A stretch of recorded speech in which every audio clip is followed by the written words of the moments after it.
Le diesel. Quoique voué aux gémonies par un troupeau de Khmers verts déchaînés, ce type de motorisation reste encore aujourd'hui majoritaire sur les routes d'Europe et encore plus en France. Mais voilà, ce moteur, autrefois simple et robuste, est aujourd'hui devenu, sous l'effet des empilements de normes et législations complexes, extrêmement coûteux à réparer. Filtres à particules, turbocompresseurs à géométrie variable, vannes EGR sont aujourd'hui autant de composants qui désormais donnent du fil à retordre aux garagistes et des nuits blanches à leurs propriétaires. Nous allons maintenant voir quelles sont les erreurs à ne pas faire pour éviter les pannes de votre moteur diesel. Mais avant ceci, nous souhaitons vous partager un court message. En consultant nos statistiques, nous nous sommes rendus compte que nombre d'entre vous êtes abonnés mais n'ont pas activé la cloche. Étonnamment, l'algorithme de YouTube est ainsi fait que tant que la cloche n'est pas actionnée, vous ne recevrez pas les notifications lorsque de nouvelles vidéos sont publiées. Si les sujets traités sur cette chaîne vous plaisent et que vous souhaitez la soutenir, c'est tout simple. Il vous suffit d'actionner la cloche pour l'option toutes à côté du bouton s'abonner. Merci à tous et nous comptons sur vous. La configuration de la chambre de combustion d'un moteur diesel a l'effet suivant. La répartition du carburant à l'intérieur de celle-ci n'est pas constante. Dans certaines zones présentant un excès de carburant, se forment des composés qui, une fois agglomérés, se transforment en particules. Ces particules sont ensuite évacuées à l'échappement. Pour s'en débarrasser, les constructeurs ont développé un dispositif connu sous le nom de filtre à particules. Son fonctionnement est le suivant. Les gaz d'échappement passent à travers le filtre. Celui-ci piège les particules solides les plus grosses tout en laissant les gaz s'échapper. Pour éviter que le filtre ne se bouche, la disparition périodique des particules est indispensable. Cette opération se nomme régénération. Le filtre utilise deux types de régénération. Tout d'abord, la régénération passive. Elle se produit naturellement lorsque l'ensemble du groupe motopropulseur se trouve à haute température sur de longues distances, par exemple dans le cas d'un véhicule circulant sur autoroute. Autre type de régénération, la régénération active.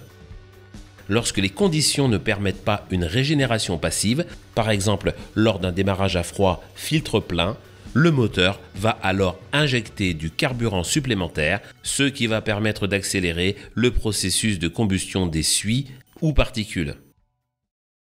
Seulement voilà, si vous roulez rarement sur grande route et que donc la régénération passive ne s'effectue jamais, pour que la régénération active s'enclenche, il est indispensable que le moteur ait atteint une certaine température et dépasse régulièrement un certain régime. En moyenne, un diesel moderne a besoin au moins une fois par semaine d'un trajet d'une vingtaine de minutes à vitesse stable pour entretenir son FAP. Dans le cas contraire, configuration classique des véhicules effectuant régulièrement des petits trajets urbains, les épisodes de régénération vont s'espacer et donc amener le filtre à particules à lentement se colmater. Rouler longtemps à bas régime, et ce même si vous effectuez des trajets périurbains, peut certes sembler une bonne solution pour préserver des consommations basses. Sauf que, dans un tel cas, c'est encore une fois le filtre à particules qui risque d'en souffrir. Car si une température minimale du moteur est nécessaire pour déclencher sa régénération, il doit également tourner au-dessus d'un certain régime pour qu'elle puisse s'effectuer. La raison ? À bas régime, tant la basse température que le flux limité des gaz d'échappement ne suffisent pas à enclencher la réaction. Rouler à bas régime de manière continue et régulière a donc également comme effet d'accélérer le colmatage du filtre à particules et est donc à proscrire. Dans le but de réduire leurs émissions polluantes, la plupart des moteurs diesel sont équipés d'un composant nommé vanne EGR. Le but, réduire leur production de NOx. Comment ça marche ? La production de NOx est favorisée par un excès d'oxygène dans le moteur.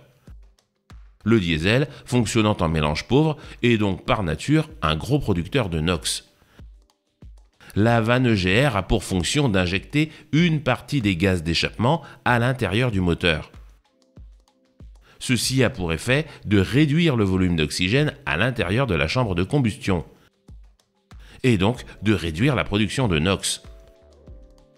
Seulement voilà, dans la plupart des cas, cette vanne est placée directement en sortie de moteur avant le filtre à particules, et donc aspire toutes les particules créées par la combustion.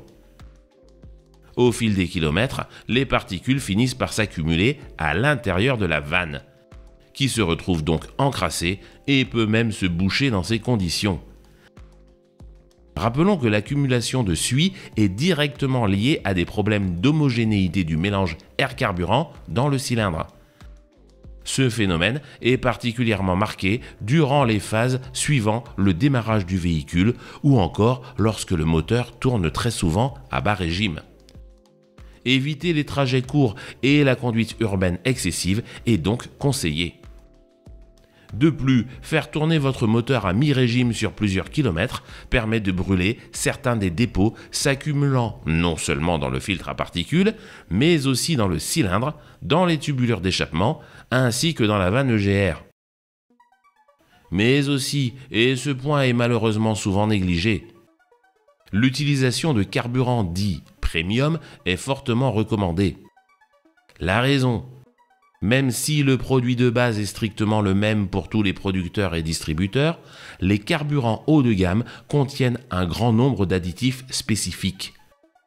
Parmi ceux-ci, des produits nettoyants et détergents dont la fonction est la suivante: aider à la dissolution et à l'évacuation des particules créées lors de la combustion. Fonctionnant en mélange pauvre, un moteur diesel consomme d'immenses quantités d'air. Pour assurer la longévité des pièces internes au moteur, il est nécessaire que l'air ingéré soit le moins possible chargé en impuretés. Cette fonction est remplie par le filtre à air. Les impuretés contenues dans l'air sont captées par les plis du filtre. Au fil des kilomètres et de l'accumulation de ces impuretés, le filtre se bouche petit à petit. Plus son niveau d'encrassement augmente, plus le débit d'air aspiré décroît.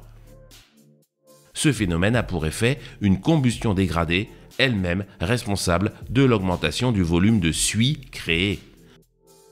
Pour retarder l'apparition de suie à l'intérieur de la vanne EGR, il est donc nécessaire de s'assurer que le filtre à air soit remplacé dès qu'il atteint sa valeur maximale d'encrassement. Mais les normes d'émission concernant les NOx devenant de plus en plus restrictives, les dispositifs de dépollution de type vanne EGR ne suffisent désormais plus. Depuis quelques années, sont apparus sous le capot des automobiles fonctionnant au gazole des systèmes faisant intervenir un dispositif nommé AdBlue. L'AdBlue fut introduit au milieu des années 2010 sur la quasi-totalité des moteurs diesel du marché. Ce produit se présente sous la forme d'un liquide à verser dans un réservoir dédié. Problème: lorsque le produit est stocké à des températures inférieures à -11 degrés, des cristaux commencent à s'y former. Les risques pour le véhicule sont alors réels. En effet, ces cristaux vont, avec le temps, obstruer les canalisations ainsi que l'injecteur d'AdBlue et finalement le catalyseur SCR. La conséquence, l'obligation de remplacer à minima plusieurs pièces du système, dont le catalyseur SCR. Mais le produit est également sensible à d'autres éléments. Pour assurer son efficacité optimale, il est nécessaire de le protéger soigneusement de la poussière. Du coup, l'utilisation d'autres contenants ou ustensiles que les emballages originaux est totalement prohibée. Il faut également savoir que le produit se dégrade à la chaleur ou à l'exposition à la lumière. Le stockage à l'abri du soleil et à des températures comprises entre -6 et +25 degrés est donc indispensable. L'AdBlue n'est pas un additif au carburant. Il se verse donc dans un réservoir séparé. Le mélange du gazole et de l'AdBlue n'est pas souhaitable. En effet, verser de l'AdBlue dans le réservoir de gazole aura pour effet la destruction du système d'injection à minima. Verser du gazole dans le réservoir d'AdBlue aura pour effet une réduction, voire une annulation de l'efficacité de la solution. Dans le but d'améliorer leur performance à peu de frais, la plupart des moteurs diesel du marché sont désormais équipés de turbocompresseurs. Si un turbocompresseur bien utilisé durera toute la vie du véhicule, à l'inverse, il est possible de le détruire en seulement quelques milliers de kilomètres. C'est qu'il faut comprendre que l'ensemble des composants internes de cette pièce tourne à des vitesses vertigineuses sur des paliers lubrifiés avec la même huile que le reste du moteur.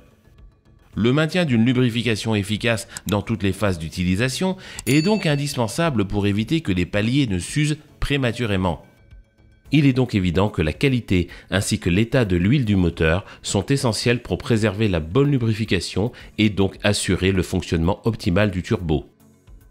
Faire ses vidanges en temps et en heure, opération incluant le changement du filtre à huile, est donc le premier point et de loin le plus important dans l'optique de préservation de son turbocompresseur. Mais il est également indispensable de bien respecter les grades d'huile préconisés par le constructeur. Pour les connaître, il suffit de se référer à la notice technique de son véhicule. En effet, les grades choisis par les ingénieurs motoristes sont loin de l'être au hasard. Au contraire, ils sont testés, validés et choisis suite à des dizaines de milliers d'heures de calculs et de tests.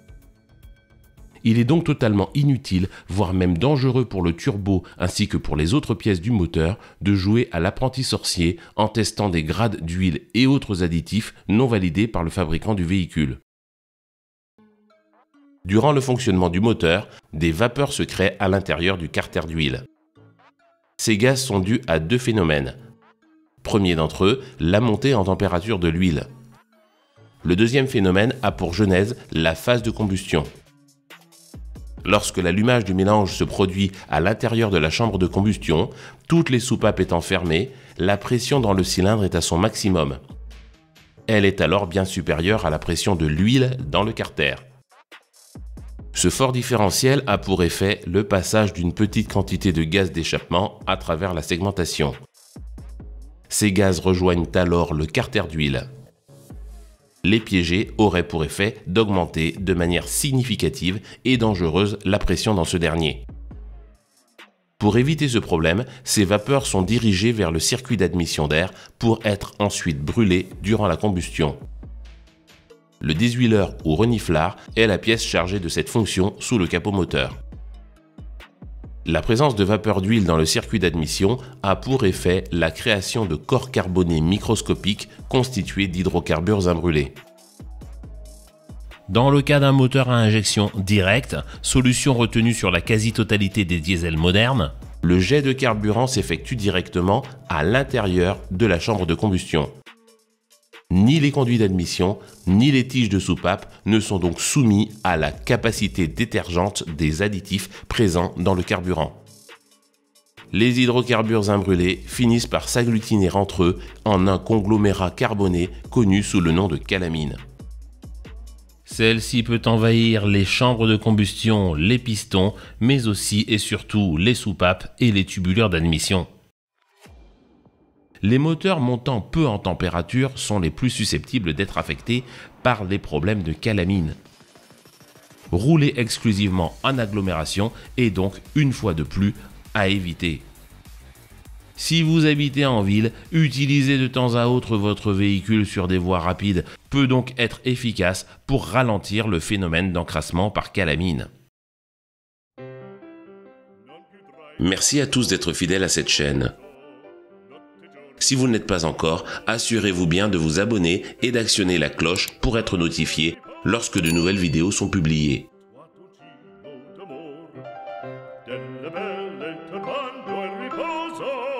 Narcisetto, Tucino d'amor.